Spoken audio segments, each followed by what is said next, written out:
At a high level, if you say, what is the goal of DOGE, and I think a significant part of this of presidency is to restore democracy.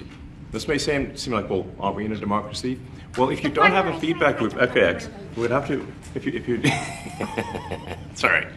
So, tell you, gravitas can be difficult sometimes. If there's not a good feedback loop from the people to the government, and if you have rule of the bureaucrat, if the bureaucracy is in charge, and then what meaning does democracy actually have? If the people cannot vote and have their will be decided by their elected representatives in the form of the president and the Senate and the House, then we don't live in a democracy, we live in a bureaucracy. So it's incredibly important that we close that feedback loop, we fix that feedback loop, and that the public's elected representatives, the President, the House, and the Senate, decide what happens, as opposed to a large, unelected bureaucracy. This is not to say that there are good people who are in the federal bureaucracy, but you can't have an autonomous federal bureaucracy. You have to have one that is responsive to the people. That's the whole point of a democracy.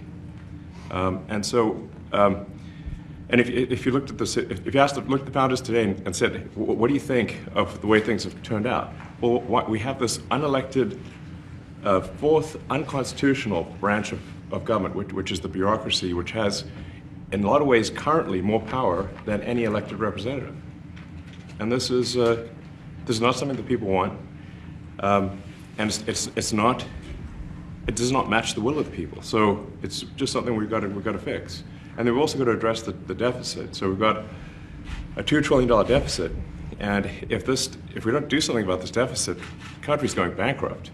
I mean, it's really astounding that the interest payments alone on the national debt exceed the Defense Department budget, which is shocking because we spend a lot of money on defense, and if that just keeps going, we're essentially going to bankrupt the country.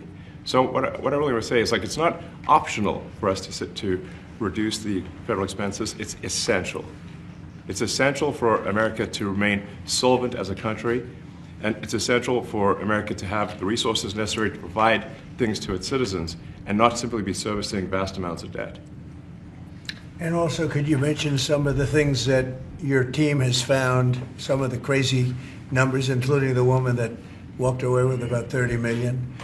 Right. Etc. Well, we do find it sort of rather odd that there are quite a few people in the bureaucracy who have ostensibly a salary of a few $100,000, but somehow manage to accrue tens of millions of dollars in net worth while they are in that position, which is what happened at USAID. We're just curious as to where it came from. Maybe they're very good at investing, in which case we should take their investment advice, perhaps. But there seems to be mysteriously they get wealthy. We don't know why. Where does it come from? And I think the reality is that they're getting wealthy at the taxpayer expense. That's the honest truth of it. So we're looking at if you look at say Treasury, for example, basic controls that should be in place, that are in place in any company, such as making sure that any given payment has a payment categorization code, that there is a comment field that describes the payment, and that if a payment is on the do not pay list, that you don't actually pay it. None of those things are true currently. So the reason that departments can't pass audits is because the payments don't have a categorization code. It's like just a massive number of blank checks just flying out the building. So you can't reconcile blank checks. You've got comment fields that are also blank, so you don't know why the payment was made. And then we've got this truly absurd, a do not pay list, which can take up to a year for an organization to get on a do not pay list. And this, we're talking about terrorist organizations, we're talking about known fraudsters, known aspects of waste, known things that do not match any congressional appropriation, can take up to a year to get on the list, and even once on the list is not used. It's mind-blowing. So what we're talking about here, we're really just talking about adding common sense controls that should be present, that haven't been present. So you say, like, well, how could such a thing arise? That seems crazy. When you understand that really everything is geared towards complaint minimization, so then you understand the motivations. So if people receive money, they don't complain, obviously. But if people don't receive money, they do complain. And the fraudsters complain the loudest and the fastest. So then when you understand that, then it makes sense. Oh, that's why everything they approve all the payments at Treasury. Because if you approve all the payments, you don't get complaints. But now we're saying that, no, actually, we are going to complain. If money is spent badly, if your taxpayer dollars are not spent in a sensible and frugal manner, then that's not okay. Your tax dollars need to be spent wisely on things that matter to the people. I mean, these things, like, it's just common sense. It's not draconian or radical, I think. It's really just saying, let's look at each of these expenditures and say, is this actually in the best interest of the people? And if it is, it's approved. If it's not, we should think about it. So, there's crazy things like just cursory examination of Social Security, and we've got people in there that are 150 years old. Now, do you know anyone who's 150? I don't. Okay. They should be on the Guinness Book of World Records. They're missing out. So, that's a case where, like, I think they're probably dead. It's my guess. Or they should be very famous, one of the two. And then there's a whole bunch of Social Security payments where there's no identifying information. Well, like, why is there no identifying information? Obviously, we want to make sure that people who deserve to receive Social Security do receive it, and that they receive it quickly and accurately. I'll tell you another crazy thing. So, one of the things is, like, we are trying to sort of right-size the federal bureaucracy, just make sure that this. Obviously, there need to be a lot of people working for the federal government, but not as many as currently. So we're saying, well, okay, if people can retire, with full benefits and everything, that would be good. They can retire, get their retirement payments and everything. And then we were told, this is actually, I think, a great anecdote, because we were told, no, the most number of people that could retire possibly in a month is 10,000. We're like, well, why is that? Well, because all the retirement paperwork is manual on paper. It's manually calculated, then written down on a piece of paper. Then it goes down a mine. And like, what do you mean a mine? Like, yeah, there's a limestone mine where we store all the retirement paperwork. And you look at a picture of this mine. We'll post some pictures afterwards. And this mine looks like something out of the 50s because it was started in 1955. So it looks like it's like a time warp. And then the speed, the limiting factor is the speed at which the mine shaft elevator can move determines how many people can retire from the federal government. And the elevator breaks down sometimes, and then nobody can retire. Doesn't that sound crazy? There's like 1,000 people that work on this. So I think if we take those people and say, like, you know what, instead of working in a mine shaft and carrying manila envelopes to boxes in a mine shaft, you could do practically anything else, and you would add to the goods and services of the United States in a more useful way. So anyway, so I think that's an example. Like at a high level, if you say, like, how do we increase prosperity? Is we get people to shift from roles that are low to negative productivity to high productivity roles. And so you increase the total output of goods and services, which means that there's a higher standard of living available for everyone. That's the actual goal. Everyone's very quiet. Are people normally this quiet? Your detractors, Mr. Musk. What? Including a lot of Democrats. I have detractors? You do, sir. I don't believe it. Say that you're orchestrating a hostile takeover of government and doing it in a non-transparent way. What's your response to that criticism? Well, first of all, you couldn't ask for a stronger mandate from the public. The public voted. We have a majority of the public voting for President Trump. We won the House. We won the Senate. The people voted for major government reform. There should be no doubt about that. That was on the campaign. The president spoke about that at every rally. The people voted for major government reform. And that's what people are going to get. They're going to get what they voted for. And a lot of times, people that don't get what they voted for, but in this presidency, they are going to get what they voted for. And that's what democracy is all about. Mr. Musk, the White House says that you will identify and excuse yourself from any conflicts of interest that you may have. Does that mean that you are, in effect, policing yourself? What are the checks and balances that are in place to ensure that there is accountability and transparency? Well, we actually are trying to be as transparent as possible. In fact, we post our actions to the DOGE handle on X and to the DOGE website. So all of our actions are maximally transparent. In fact, I don't think there's been, I don't know of a case where an organization has been more transparent than the DOGE organization. So, and the kind of things we're doing are, I think, very, very simple and basic. They're not, what I mentioned, for example, about Treasury, just making sure that payments that go out, taxpayer money that goes out, is categorized correctly, that the payment is explained, that organizations on the do not pay list, which takes a lot to get there, that actually are not paid, which currently they are paid. These are not individual judgment decisions. These are about simply having sensible checks and balances in the system itself to ensure that taxpayer money is spent well. So it's got nothing to do with, like, say, a contract for some company of mine at all. But if there is a conflict of interest when it comes to you yourself, for instance, you've received billions of dollars in federal contracts when it comes to the Pentagon, for instance, which the president, I know, has directed you to look into. Yeah. Are you policing yourself in that? Is there any sort of accountability check and balance in place that would provide any transparency for the American people? Well, all of our actions are fully public. So if you see anything, you say, like, wait a second, hey, Elon, that seems like maybe that's, there's a conflict there. It's not like people are going to be shy about saying that. They'll say it immediately. Including you yourself. Yes. But transparency is what builds trust, not simply somebody asserting trust. So not somebody saying they're trustworthy, but transparency, so you can see everything that's going on. And then you can see, am I doing something that benefits one of my companies or not? It's totally obvious.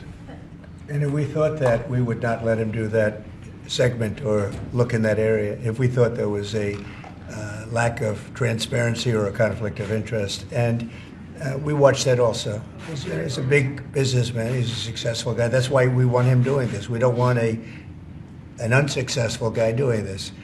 Now, one thing also that Elon hasn't really mentioned are the groups of people that are getting some of these payments. They're ridiculous. And we're talking about billions of dollars that we've already found. We found fraud and abuse. I would say those two words as opposed to the third word that I usually use, but in this case, fraud and abuse. It's abusive because most of these things are virtually made up, or certainly money shouldn't be sent to them. And you know what I'm talking about. It's crazy. So, but we're talking about tens of billions of dollars that we've already found. And now a judge who's an activist judge wants to try and stop us from doing this. Why? Why would they want to do that? I campaigned on this. I campaigned on the fact that I said government is corrupt. And it is very corrupt. It's very, very, it's also foolish. As an example, a man has a contract for 3 months and the contract ends, but they keep paying him for the next 20 years, because nobody ends a contract. You get a lot of that. You have a contract that's a 3-month contract. Now, normally, if you're in a small, in all fairness, it's the size of this thing is so big. Yeah. But if you have a contract and you're in a regular business, you end the contract in 3 months. It's a consultant. Here's a contract for 3 months, but it goes on for 20 years. And the guy doesn't say that he got money for 20 years. They don't say it. They just keep getting checks month after month, and you have various things like that, and even much worse than that, actually, much worse. And I guess you call that incompetence, maybe. Yeah. It could be corruption. It could be deals made on both sides, where the guy gets some money, he kicks. I think there's a lot of kickback here. I see a lot of kickback here. There's a lot of kickbacks. A tremendous kickback, because nobody could be so stupid to give out some of these contracts, Yes. so he has to get a kickback. So that's what I got elected for, that and borders and military and a lot of things, but this is a big part of it. And I hope that the court system is going to allow us to do what we have to do. We got elected to among other things, find all of this fraud, abuse, all of this horrible stuff going on. And we've already found billions of dollars, not like a little bit, billions, many billions of dollars. And when you get down to it, it's going to be probably close to $1 trillion. It could be close to $1 trillion that we're going to find. That will have quite an impact on the budget. And you'll go to a judge where they handpick a judge, and he has certain leanings. I'm not knocking anybody for that, but he has certain leanings. And he wants us to stop looking. How do you stop looking? I mean, we've already found it. We have a case in New York where a hotel has paid $59 million, $59 million because it's housing migrants, illegal migrants, all illegal, I believe. And they were being paid twice the normal room rate at 100% occupancy. Unbelievable. So it's a racket. Yeah. Mr. Musk, can I ask a question? You Well, said if I may sort of just going for the president's comments, at a high level, you say, well, what are the two ingredients that are really necessary in order to cut the budget deficit in half from 2 trillion to 1 trillion? And it's really two things: competence and caring. And if you add competence and caring, you'll cut the budget deficit in half.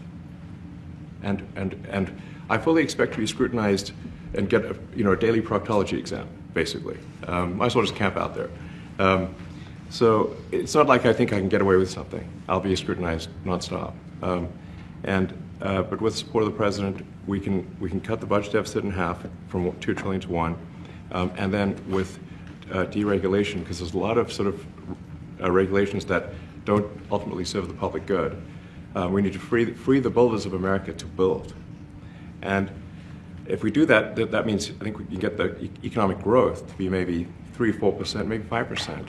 And that means if you can get $1 trillion of economic growth and you cut the budget deficit by $1 trillion, between now and next year, there is no inflation. There's no inflation in 26.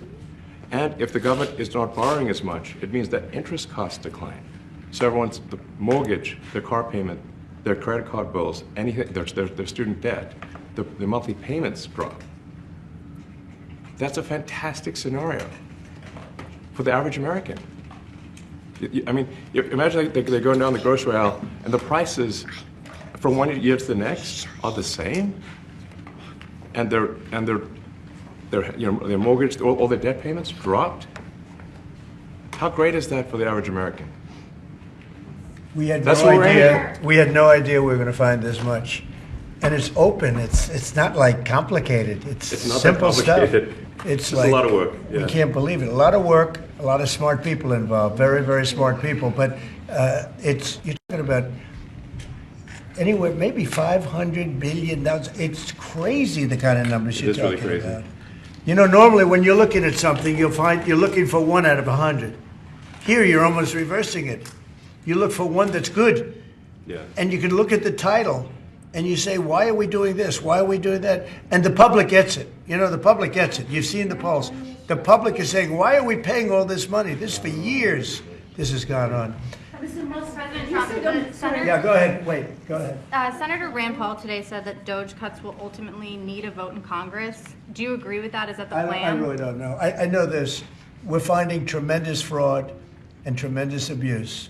If I need a vote of Congress to find fraud and abuse, it's fine with me. I think we'll get the vote, although there'll be some people that wouldn't vote. And how could a judge want to hold us back from finding all of this fraud and finding all of this incompetence? Why would that happen? Why would even Congress want to do that? Now, Congress, if we do need a vote, I think we'd get a very easy vote because we have a track record now. We've already found billions of dollars of abuse, incompetence, and corruption. A lot of corruption. If a judge does block one of your policies, part of your agenda, will you abide by that ruling? Will you comply Well, I with that always order? abide by the courts, and then I'll have to appeal it. But then what he's done is he slowed down the momentum. And it gives crooked people more time to cover up the books. You know, if a person's crooked and they get caught, other people see that, and all of a sudden it becomes harder later on. So, yeah, the answer is I always abide by the courts, always abide by them, and will appeal. But appeals take a long time, and I would hope that a judge, if you go into a judge and you show him, here's a corrupt situation. We have a check to be sent, but we found it to be corrupt. Do you want us to send this corrupt check to a person, or do you want us not to give it and give it back to the taxpayer? I would hope a judge would say, don't send it, give it back to the taxpayer. Yeah, if I can add to that, what we're finding is that a bunch of the fraud is not even going to Americans. So I think we can all agree that if there's going to be fraud, it should at least go to Americans. But a bunch of the fraud rings that are operating in the United States and taking advantage of the federal government, especially in the entitlements programs, are actually foreign fraud rings. They're operating in other countries and actually exporting money to other countries. We should stop that.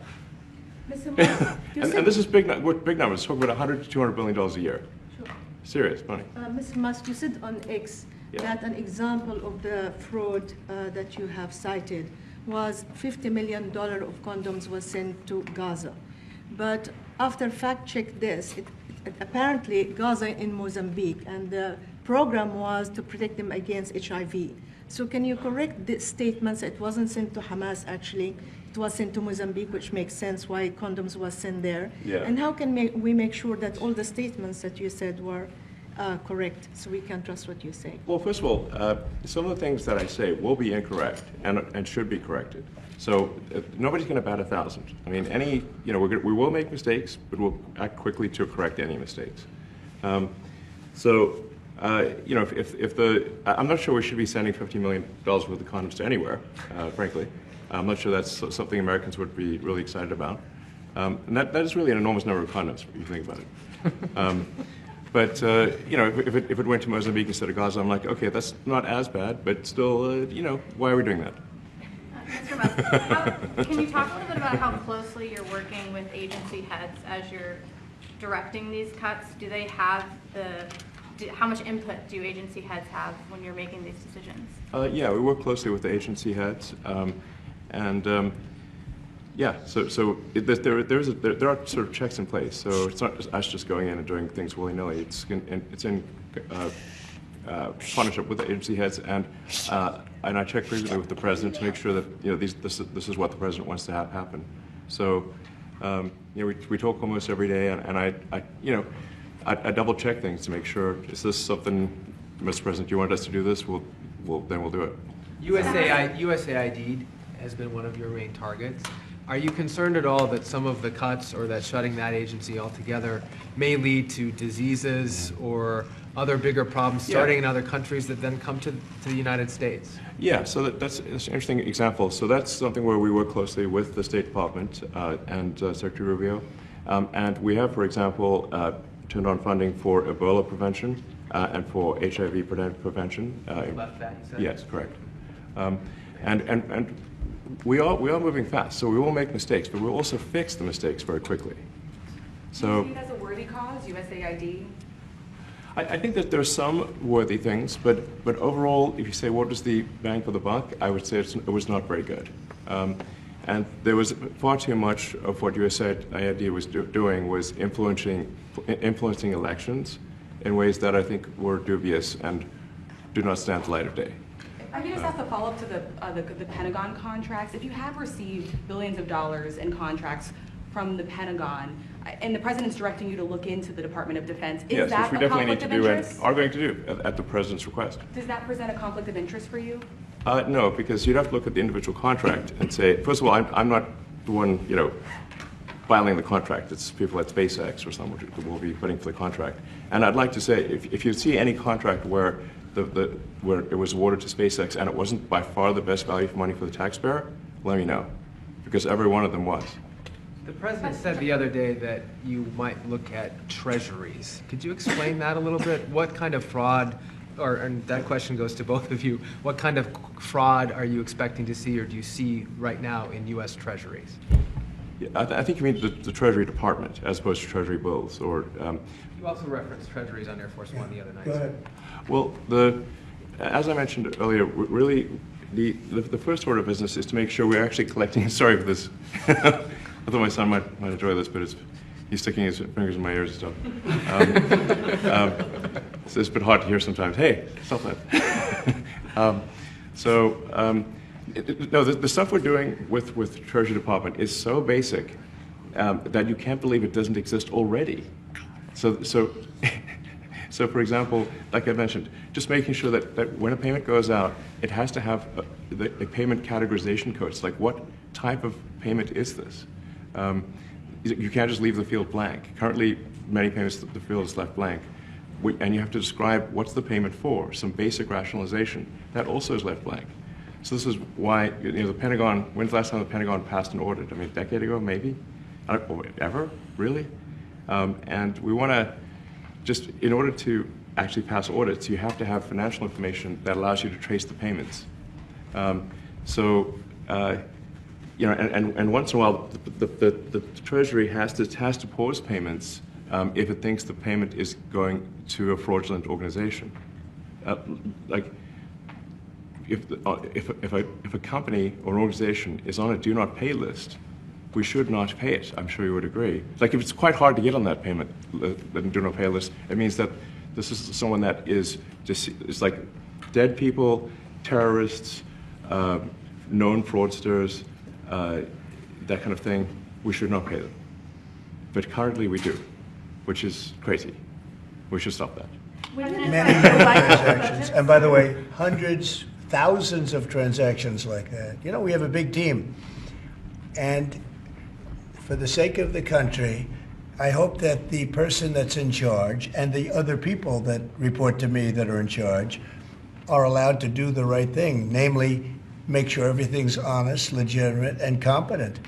But we're looking at just, when you look at USAID, that's one. We're going to look at the military. We're going to look at education. They're much bigger areas. But the USAID is really corrupt. I'll tell you, it's corrupt. It's incompetent, and it's really corrupt.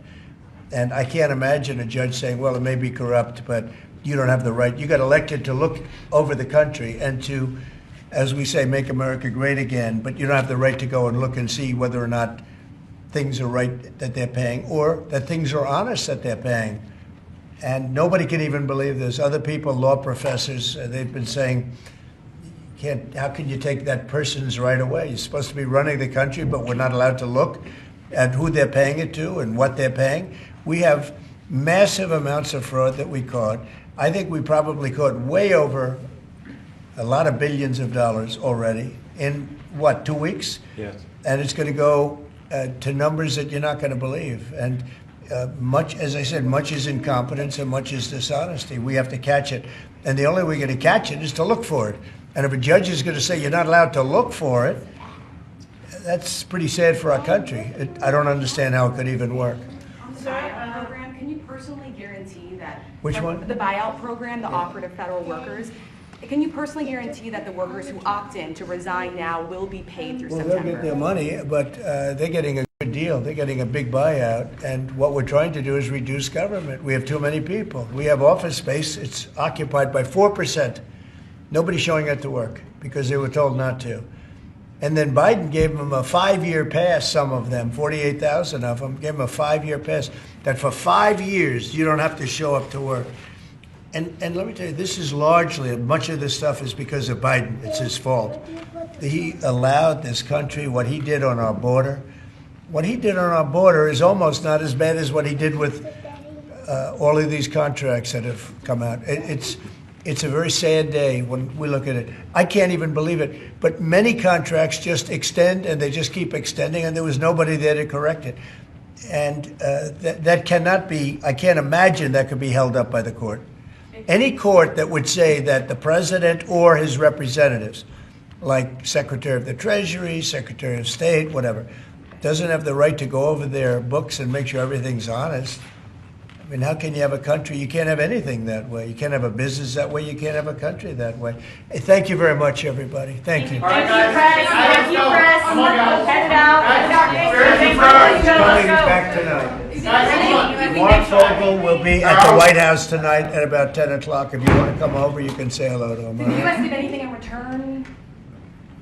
Not much. No, they were very nice. We were treated very nicely by Russia, actually. I hope that's the beginning of a relationship where we can end that war and millions of people can stop being killed. They've lost millions of people. They lost, in terms of soldiers, probably 1.5 million soldiers in a short period of time. We got to stop that war. And I'm interested primarily from the standpoint of death.